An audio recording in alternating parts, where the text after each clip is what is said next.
The public relations industry, the advertising industry, which is dedicated to creating consumers, it's a phenomenon that developed in the freest countries, in Britain and the United States. And the reason is pretty clear. It became clear by, say, a century ago that it was not going to be so easy to control the population by force. Too much freedom had been won.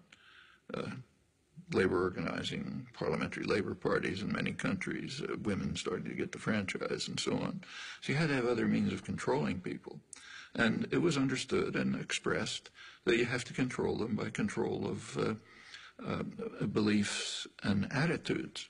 Well, one of the best ways to control people in terms of attitudes is what the great political economist Thorstein Veblen called fabricating consumers.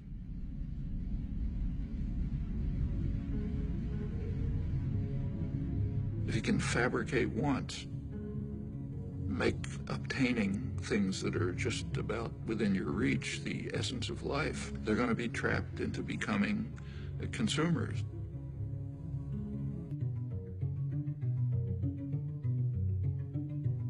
And it's done with great sophistication.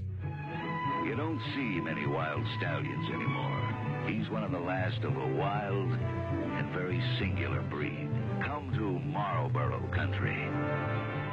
The ideal is what you actually see today, where, let's say, teenage girls, if they have a free Saturday afternoon, will go walking in the shopping mall, not to the library or somewhere else. The idea is to try to control everyone, to turn the whole society into the perfect system. Perfect system would be a society based on a dyad, a pair. The pair is you and your television set, or maybe now you and the internet, in which that presents you with what the proper life would be, what kind of gadgets you should have. And you spend your time and effort gaining those things which you don't need and you don't want, and maybe you'll throw them away.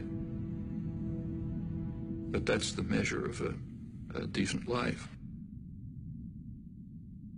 What we see is in, say, advertising on television.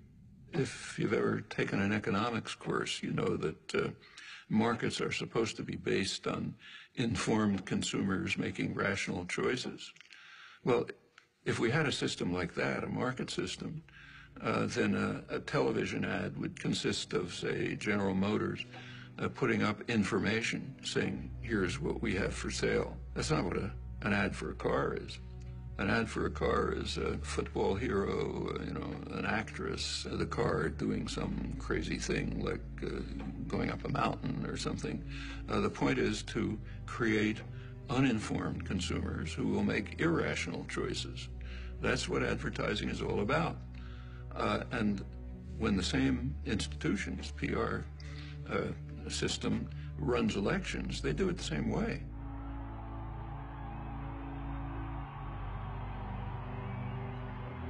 They want to create an uninformed electorate which will make irrational choices, often against their own interests. And we see it every time one of these extravaganzas take place.